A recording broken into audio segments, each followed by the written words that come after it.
creo que personalidades como la de Norma Morandini no hace falta presentarlas, todos conocen su trayectoria, pero quería contarles un poco por qué el diálogo con ella en el contexto de estas jornadas de gestión colaborativa en tiempos de incertidumbre. Además de ser una persona egresada de la facultad, Norma combina un ejercicio periodístico que atravesó muchos escenarios internacionales, nacionales, en los tiempos del pasado. Ella sigue participando en esta contemporaneidad, pero además también ha tenido el mérito de ser legisladora y además de dirigir el Instituto de Derechos Humanos del Senado de la Nación, con lo cual tiene una vastísima experiencia en organizaciones de incertidumbre, porque vaya si los medios y las organizaciones políticas en nuestro país no han atravesado por tiempos inciertos. Así que, Norma, te doy la bienvenida. Primero emoción, porque ser la primera y además volver a mi Córdoba, a mi facultad, agradecer a Mariela, agradecer a María José, pero sobre todo, es decir, me alegra tanto que Córdoba ya la tenía, pero que podamos tener a Adriana y que este diálogo sea posible, que me hayan distinguido lo que significa tener confianza. Ojalá yo esté a la altura de la expectativa de lo que comienza siempre, que uno pone toda la ilusión de algo que inicia, así que agradezco a todos ser parte de este inicio. Gracias a vos, Norma. Quería hablar con vos un poco del contexto de estos tiempos, ¿no? En algún momento te escuché hablar del sistema de la palabra, ¿no? Y de este instrumento para aprender a argumentar, que en estos tiempos de tensiones y polarizaciones es tan vital. ¿Qué lugar le das a la palabra en estos tiempos? Bueno, la democracia es el sistema de la palabra, porque nos garantiza el derecho a decir, a poder expresarnos libremente, sin que se nos persiga nuestra opinión, con una limitación que es que no incitemos al odio y a la violencia, lo que significa que tenemos que ser responsables con ese privilegio de poder decir. Pero yo quiero decir, creo que como la democracia es la que nos enseña a argumentar, tenemos sobre nuestras espaldas históricas mucho tiempo de no haber podido decir, que tenemos que hacer un aprendizaje. Y me pareció tan maravillosa la coincidencia de ECO, es decir, es una coincidencia que da la palabra ECO. Y es muy interesante traer el mito de ECO a esta reunión, porque tiene que ver con la pandemia, tiene que ver con la palabra. Para decirlo, contarlo rápidamente, seguro que conocen que ECO era una ninfa de la montaña, que son las que inspiran a los poetas, pero que además era muy bella, pero sobre todo tenía una voz, tenía una palabra muy seductora, entonces todo el mundo caía rendido a sus pies y sobre todo siempre tenía la última palabra. Y Zeus, que era un poco travieso, le gustaba jugar con las ninfas en la montaña, y un día vino la esposa de Zeus, la diosa de la guerra, Eras, y entonces se enojó mucho por ver a su marido jugando con las ninfas. Entonces ahí Eco entretuvo a las ninfas para que le diera tiempo a Zeus a escapar. Y entonces, claro, ahí Eras se enojó muchísimo, castigó a Eco a no tener más voz, a tener que repetir la última, siempre lo que escuchaba, para no seguir con el mito de Narciso y demás. Me quedo con Eco, porque en realidad, ¿qué es el eco en la montaña? ¿Qué es el eco? Es cuando la palabra tiene un obstáculo, entonces reverbera, regresa. Entonces yo tengo la sensación que por escucharnos tanto a nosotros mismos, es decir, tenemos siempre esa voz que reverbera, porque siempre queremos quedarnos con la última palabra. Entonces me parece que es una casualidad hermosa que el encuentro se llame Eco, porque de lo que se trata es que podamos escuchar al otro, que podamos construir una conversación, la conversación democrática, y dicen que a los bueyes se los une por los cuernos y a las personas por las palabras. Si las palabras están contaminadas, si las palabras en lugar de ser puente, de ser amorosos, de unir al otro, de abrirnos al otro, de ser honestos en el decir, es decir, difícilmente vamos a poder tener una conversación donde todas estas voces no tengan reverberancia y sí podamos construir una argumentación y sobre todo pensar. Tú sabes que yo soy una fanática del pensamiento de Hannah Arendt, que era una mujer que de lo que queda de ella es que insta a pensar libremente. Y ella se pregunta, ¿qué es pensar? Y pensar no es otra cosa que poder pensar sobre la experiencia. Entonces realmente los felicito de poner estos temas que nos increpan, porque siempre estamos inventando un futuro. Yo creo que lo que la pandemia nos tiene que enseñar es la humildad de dejar de amenazarnos con lo que viene, porque nadie esperaba lo que vino. Todo lo que habíamos imaginado del porvenir, del teletrabajo y demás, estamos acá instalados, inclusive creo que en un año mucho peor que el año pasado, porque el año pasado teníamos la expectativa que terminaba, entonces estábamos todos esperando el 21 que terminaba, y de lo que se trata es esta dificultad que hemos tenido, porque si comunicar es estar con el otro, se nos dijo distanciamiento social, cuando en realidad teníamos que tener distanciamiento físico, pero no social. De lo que se trata entonces es que recuperemos lo social, y vuelvo con el ejemplo de que lo que nos une a los seres humanos es la palabra, porque si no vamos a terminar como los bueyes, dándonos por nada se dice. Es interesante sí. Esto de que nos une la palabra, porque justamente la palabra, por ser simbólica, por ser inmaterial, no necesita ese contacto físico, ¿no? Que a veces extrañamos tanto, pero por otras razones, ¿no? Pero a la vez esta posibilidad de expandir la palabra más allá de la limitación o del aislamiento físico, también nos pone en un desafío, porque de hecho, por ejemplo, en este momento somos más de 50 personas en un espacio en donde invitamos a dialogar, a sumar sus preguntas en el chat. ¿Cómo imaginás que puede ser esa educación en esta conversación expandida, en este uso de la palabra que nos desafía a dialogar más allá del círculo inmediato en el que nos sentíamos cómodos? Lo primero es la actitud, ¿no? Primero hay que querer dialogar. Ya predisponerse a dialogar presupone que uno tiene que estar con necesidad de expresión, pero abierto a lo que los otros tienen a decirnos.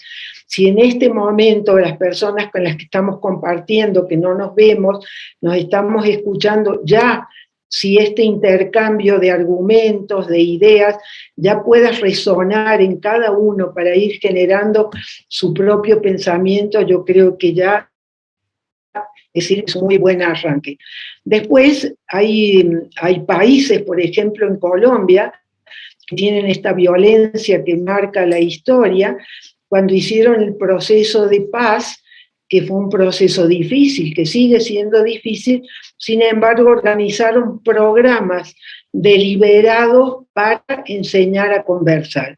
Entonces ahora que tenemos una palabrita que repetimos tanto de protocolo, tal vez, aunque parezca ingenuo, uno podría a la hora de convocar a una intercambio de argumentación, establecer algunas reglas en el mejor sentido, yo digo siempre se puede hablar de los males sin hablar de los malos, aprender a no personalizar.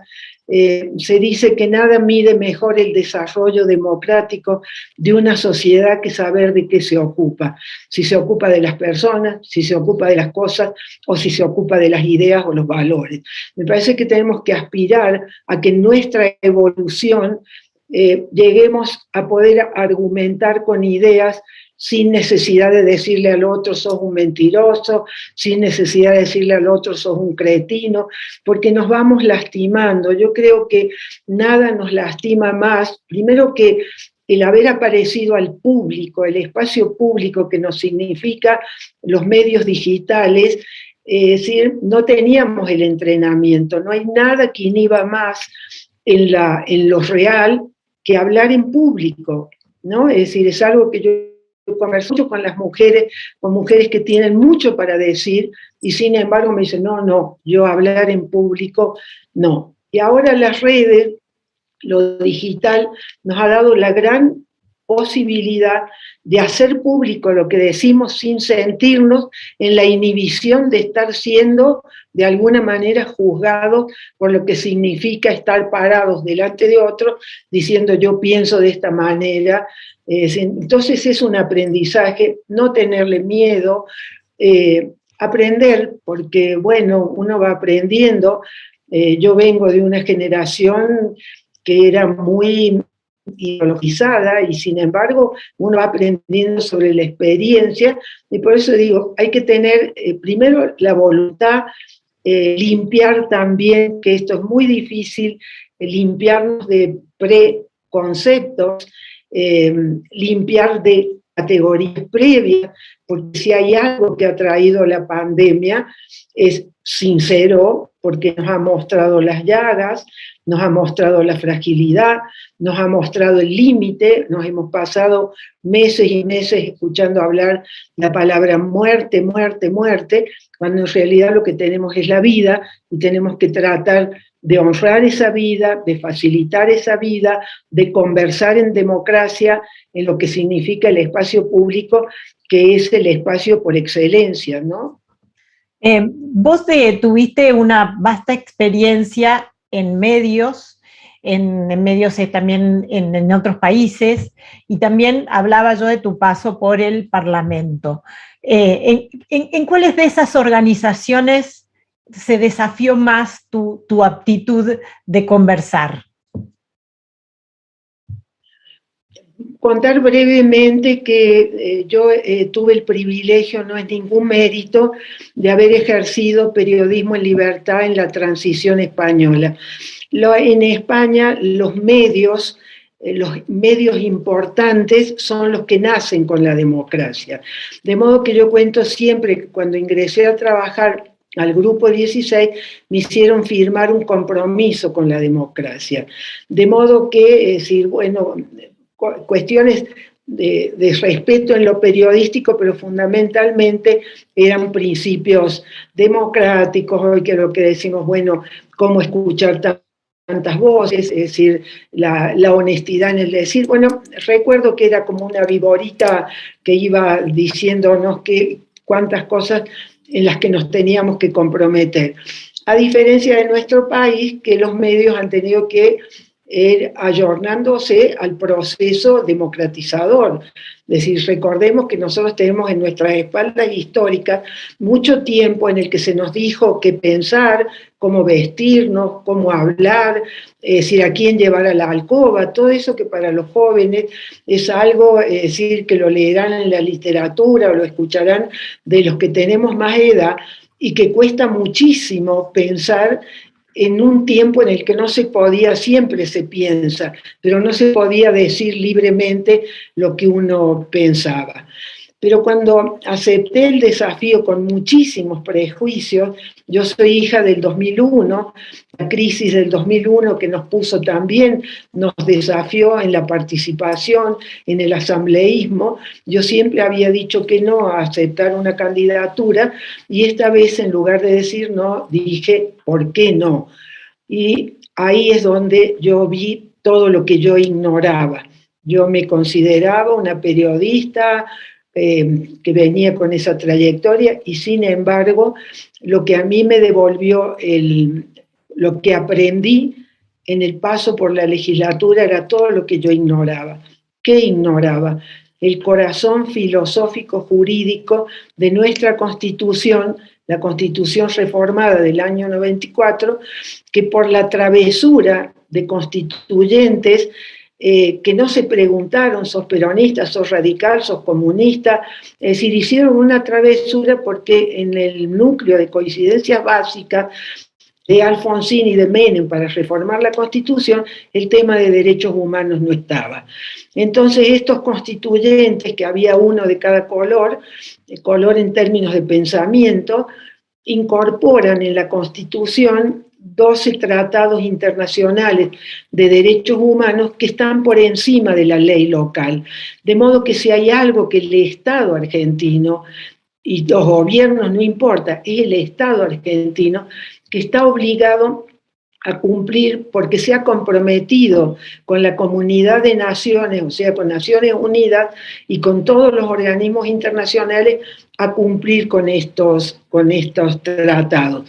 Y el tratado fundamental, la Declaración Universal de Derechos Humanos, la del año 48, es una declaración utópica, porque son ideales, muchos países todavía, es decir, estamos lejos, pero es una utopía que ha sido una guía enorme para democratizar nuestros países. Y en Argentina esa constitución dio un impulso democratizador muy fuerte, pero esa ignorancia que descubrí en mí, me impresionó mucho también descubrirla en mis colegas y en muchos de los legisladores, ¿no? Me parece que denunciamos las violaciones de derechos humanos, pero no anunciamos qué son los derechos humanos separados de la muerte. Fíjate qué interesante con la pandemia. Hemos hablado tanto de muerte que ahora necesitamos anunciar que la vida, anunciar cómo queremos que sea la sociedad post pandemia. Y la certeza, porque no podemos tener certeza y tal vez el gran desafío en la vida es confiar, es decir, nadie nos dice qué pasa mañana, hemos sido humillados intelectualmente, de todas maneras, porque hemos tenido miedo. Yo creo que no hay nada que hiera más la dignidad en la que define los derechos humanos, que es tener miedo. Teníamos miedo cuando teníamos dictadura y tuvimos miedo de este virus que nadie lo ve, que es decir, estamos todo el tiempo asustándonos porque, bueno, nos levantábamos a la mañana y así como se nos decía la temperatura, se decía el número de muertos, el número de contagiados. Y eso, yo estuve en España en la pandemia y lo escuchaba, llegué a Argentina y era lo mismo, espío un poco qué hacen los otros países. Creo que es un buen ejemplo de colaboración, que de esto se trata. Por ejemplo, en Brasil se armó un consorcio de periodistas. Entonces, los periodistas, en lugar de competir con la información, fueron colaborativos porque se juntaron para manejar toda la información vinculada al COVID. Y en España hubo también un antecedente interesante, que al principio era todo virtual. El primer ministro, el jefe, daba conferencias casi diarias, y primero los periodistas les pedían que mandaran escritas las notas, y ahí se opusieron. Dijeron virtual sí, pero de ninguna manera nosotros vamos a preguntar. Entonces son experiencias importantes para conocer, para ver cómo nosotros vamos también creando una nueva realidad, ¿no? Es interesante lo que compartís, pero esto que vos estás mostrando, ¿no? De cómo los medios dejan el valor de la competencia, que fue una regla hasta en el siglo pasado indiscutible, hoy empieza a hablarse de la cooperación. Mucha de esa información que era vital para la pandemia no solamente venía de las fuentes oficiales, también venía de instituciones privadas. De hecho, el tema de la vacuna también nos puso en contacto con una industria que quizás no era tan activa o tan visible, ¿no? como los laboratorios. Y de pronto también empieza a haber esta colaboración transversal, ¿no? En donde ya no se puede decir el periodismo habla solo con las fuentes oficiales o solo con las fuentes corporativas, sino que se genera otra circulación, y una circulación planetaria, porque a eso agregaría esto que vos decís, ¿no? La posibilidad de estar viendo lo que pasa en otros países le pasó a cualquier persona, ¿no? Es decir, que uno puede tener una información, pero rápidamente la contrasta con la de otro país, con la de la Organización Mundial. ¿Cómo ves vos el ciudadano ante este nuevo flujo informativo? Confundido y asustado. Y me gustaría volver a lo anterior del inicio. Me parece que lo que da la pandemia es que nos desnuda. Estamos tan desnudos en el miedo, en la inseguridad, en las vidas concretas de lo que nos ha pasado a cada uno de nosotros, que se nos ha modificado, que todos de alguna manera nos preguntamos cómo seguimos o tenemos toda una situación novedosa y dolorosa alrededor. De modo que me parece que lo primero es que nos lleva a la fuente, al inicio. El periodismo es un servicio, el periodismo sirve a la ciudadanía. A veces nos confundimos y creemos que el periodismo es un empleado del poder, no, es un empleado del público. Público connota mucho con espectáculo, somos servidores de la ciudadanía. El derecho de la sociedad a ser informada es un derecho fundamental que median los medios. El insumo de nuestro trabajo es la libertad, no es si usamos papel o usamos la tecnología. Si no tenemos libertad, mal vamos a poder contribuir a que esa información le llegue a un ciudadano que confiamos que en este tipo de debates él va a ir creciendo sobre sí mismo, porque de lo que se trata es que tengamos ciudadanos libres, capaces de pensar por ellos mismos. Entonces me parece que la información, es decir, en algún momento vamos a tener que preguntarnos, porque a mí tal vez sea idealista, pero hemos simplificado en el número. Es decir, el número es lo que despersonaliza, el número es lo que no nos da un nombre propio. Digamos lo que pasa entre nosotros, que tenemos medios precarizados, un periodismo precarizado, pero a mí, ¿qué me faltó en la televisión? Que al lado del número, historias concretas. Es decir, la historia concreta del enfermero, la historia concreta del médico, la historia concreta de la familia que no pudo enterrar a su pariente, es decir, las historias íntimas de cómo estábamos viviendo la pandemia. Es decir, que yo creo que es lo que nos ha faltado. Y ahí yo vuelvo en Hannah Arendt, cuando ella analiza tan bien en relación a qué significó el nazismo, es decir, esa superficialización de lo humano, no sé cómo es la palabra, es decir, cuando el ser humano pasa a ser superfluo, es decir, el número nos ha hecho superfluo. Entonces es ahí donde yo creo, y por eso insisto, que si lo que nos define es la dignidad, y porque tenemos igual dignidad y somos iguales en derecho, es decir, tenemos que exigir como demanda ciudadana ser respetados en nuestra capacidad de discernimiento. Es decir, yo creo profundamente en la capacidad de discernimiento de las personas. Entonces, nuestra ayuda tiene que ser para que ese ciudadano no tenga solo información, es decir, que él sepa qué hacer con la información, porque los periodistas también tenemos mucha información, pero no siempre sabemos qué hacer con esa información, porque a veces tener mucha información no quiere decir nada, si no podemos hacer una contextualización, si no podemos entender qué nos están diciendo los números, ¿no? A mí me gusta mucho insistir en el tema de la responsabilidad. La libertad es un privilegio que para quienes no la tuvimos, es decir, todas las nuevas generaciones no tienen nada que ver con lo que nos pasó, pero sí tienen un privilegio, que es honrar esa libertad que tienen, que muchísimas generaciones en nuestra espalda histórica no han tenido esto que dinamiza la sociedad. es la libertad la que nos hace complejos. Si no tuviéramos libertad no estaríamos pensando qué vamos a hacer con esta sociedad que nos deja la pandemia, ¿no?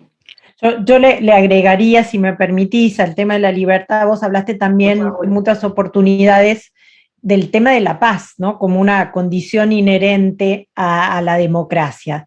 De pronto la pandemia nos enfrentó a una nueva forma de, algunos incluso la llamaron guerra, ¿no? Digo, y hacían metáforas, se usaban metáforas, usaban las metáforas, ¿no? Para combatir la pandemia, dar la lucha o obtener una victoria, ¿no?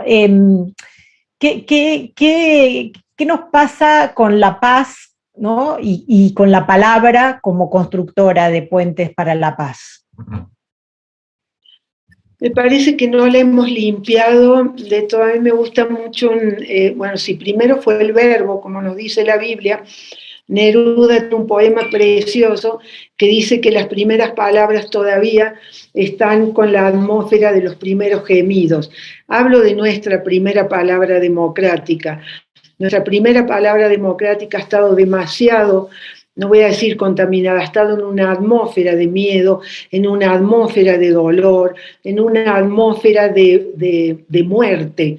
Y me parece que lo que nos ha pasado, porque esto que también observa, ¿cómo puede ser que nuestro lenguaje, nuestro decir democrático siga con todas estas terminologías de combate, lo mató, lo aniquiló, siempre es una disputa como si fuera un campo deportivo llevado ya a la guerra o el campo deportivo, pero nunca son palabras de unión. Y yo les confieso, te confieso, Adriana, que yo me he sentido más de una vez ridícula, me ironizaba conmigo misma, digo, parezco una pastora porque hablo de amorosidad, hablo de paz, y si bien es cierto la paz es lo opuesto a la guerra, nada, la paz es algo de uno.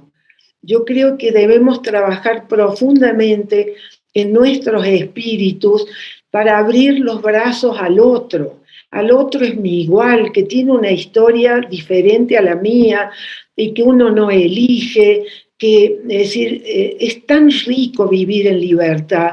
La libertad es tan lo que ha hecho de Argentina, que sea una sociedad infinitamente más plural que lo que ha sido en su pasado. De modo que sacar las viejas categorías. Mira, yo hay un camino que es precioso, que es el camino que se hace de Salta a Cachi, que uno entra en el Parque de los Cardones. Y a mí me encanta jugar imaginándome. No hay uno igual a otro, no hay uno, me juego, esto es una familia, este está viudo, este se quedó solo, es una maravilla la pluralidad de la naturaleza. ¿Por qué no aceptamos la pluralidad de lo humano?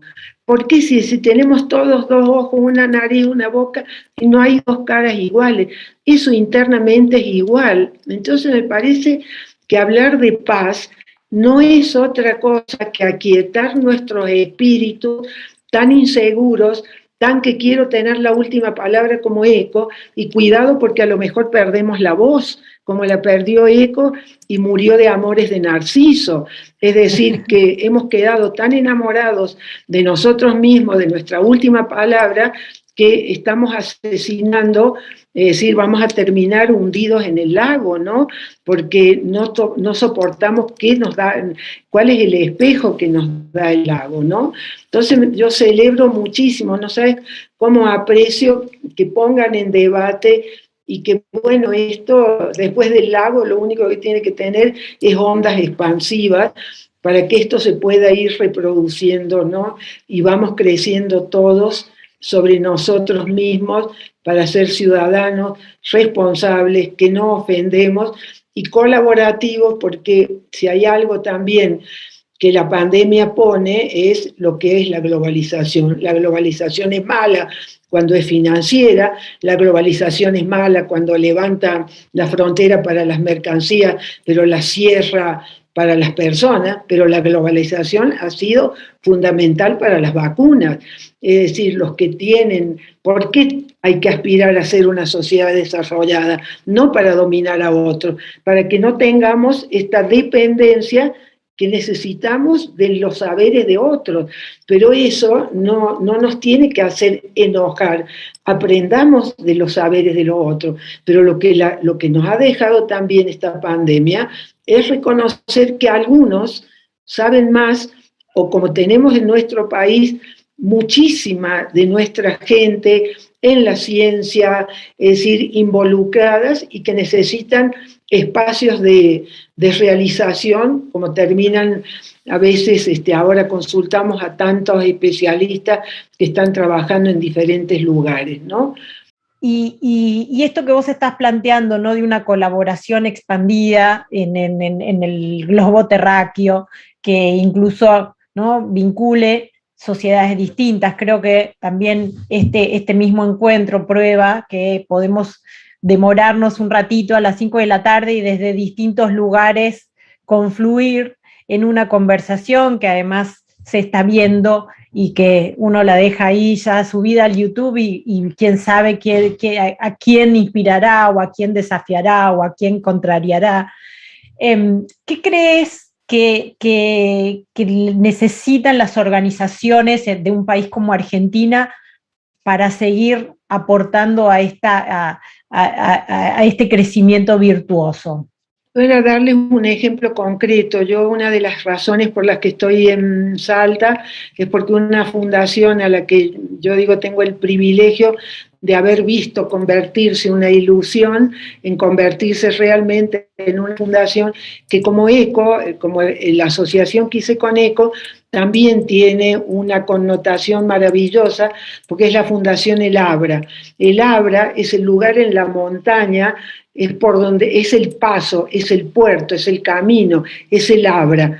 Y es una maravilla porque son personas del lugar, personas que han elegido vivir en Cachi, en los valles, los altos valles calchaquíes, y han empezado a ver por otros ejemplos para cómo se puede preservar este patrimonio maravilloso, las riquezas no solo en lo magnífico que es su paisaje, sino lo que significan las personas en ese paisaje, la riqueza a todo nivel.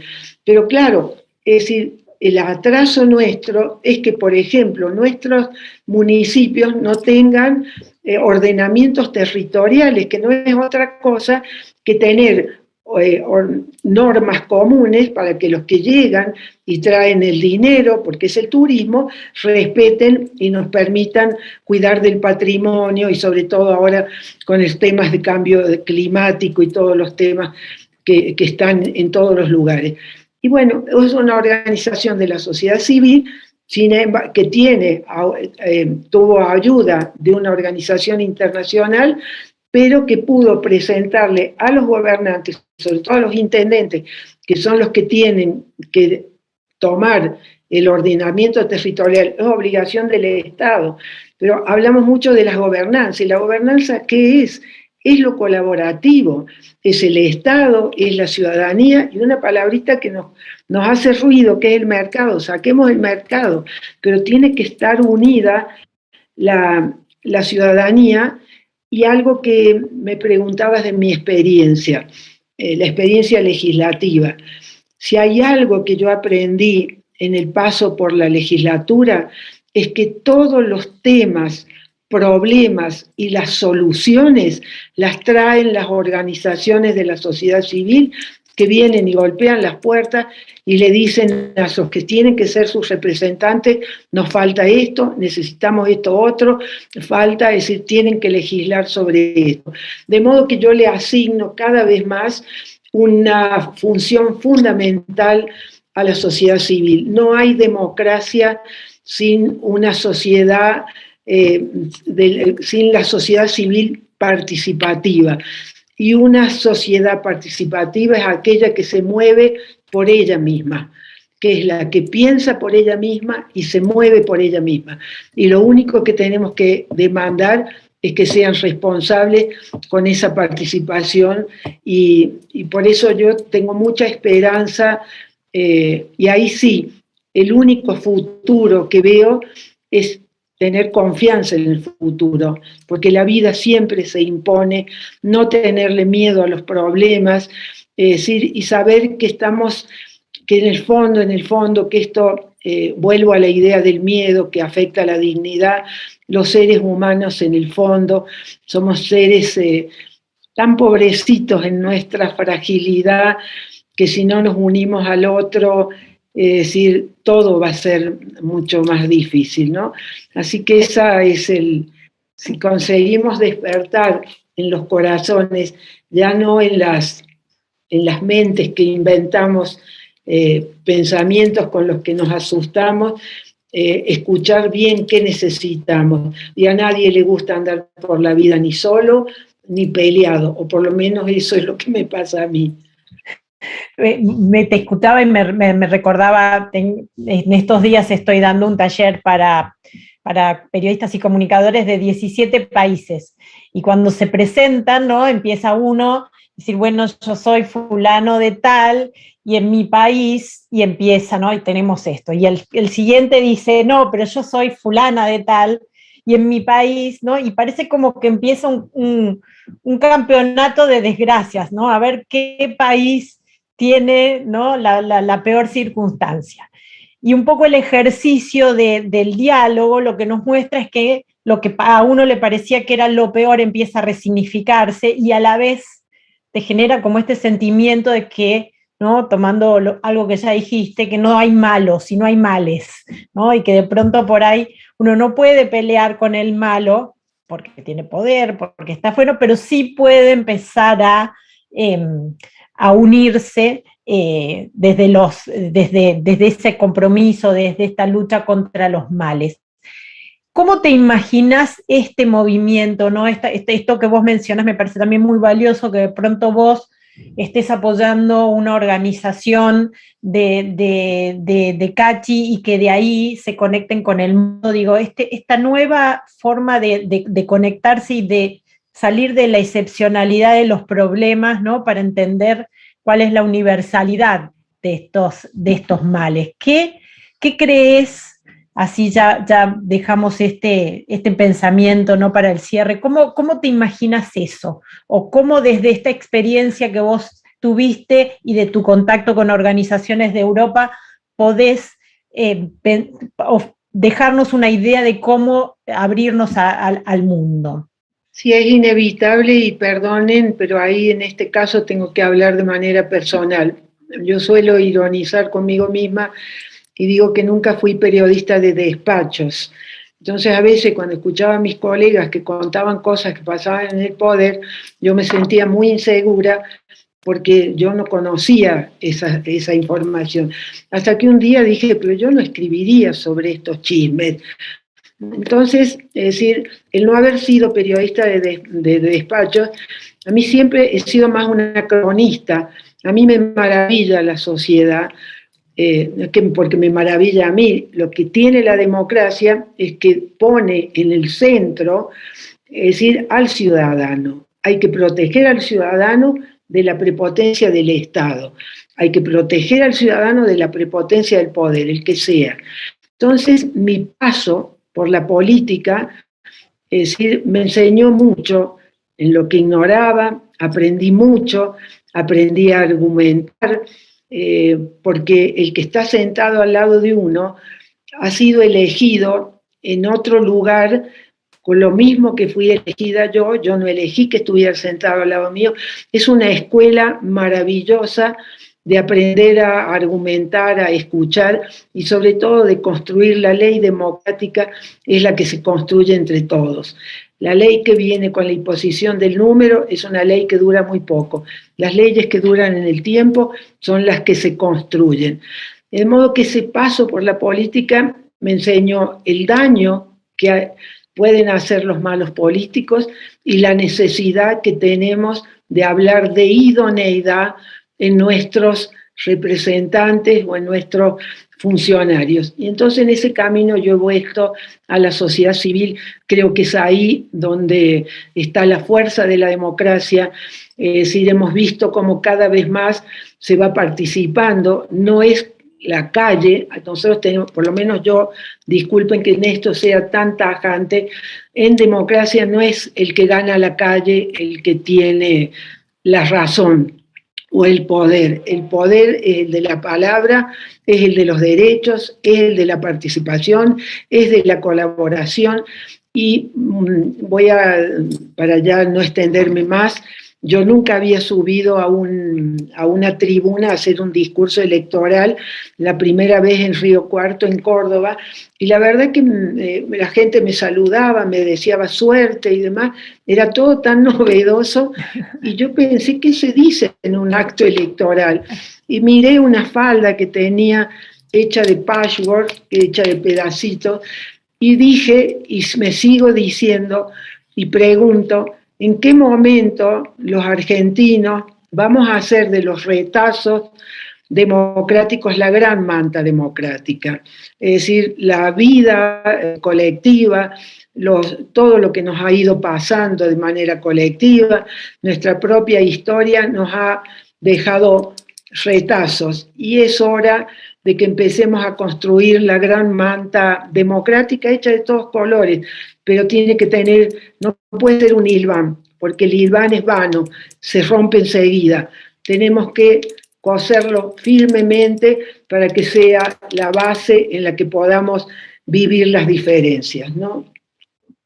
Hermosa, hermosa metáfora, ¿no? De dar puntada con nudo para dejarla. Bueno, las redes son eso, las redes funcionan como redes cuando los nudos son firmes porque permiten que la red sea flexible. Esa es la riqueza de las redes. Entonces imitemos lo digital para la vida real. Exactamente, exactamente. Así que bueno, te agradezco en nombre de ECO, que ahora ya queda asociado a la mitología a partir de tu cuento. Te agradezco mucho el relato, te agradezco muchísimo que hicieras esta parada en tu viaje para dialogar con nosotros. Yo les agradezco además también el privilegio de inaugurar las jornadas y de dedicar este rato para charlar con Norma. Me quedo a escuchar la mesa que sigue y espero verlos pronto en un nuevo encuentro a seguir atando estos pequeños nudos pero firmes. Muchísimas gracias a todos.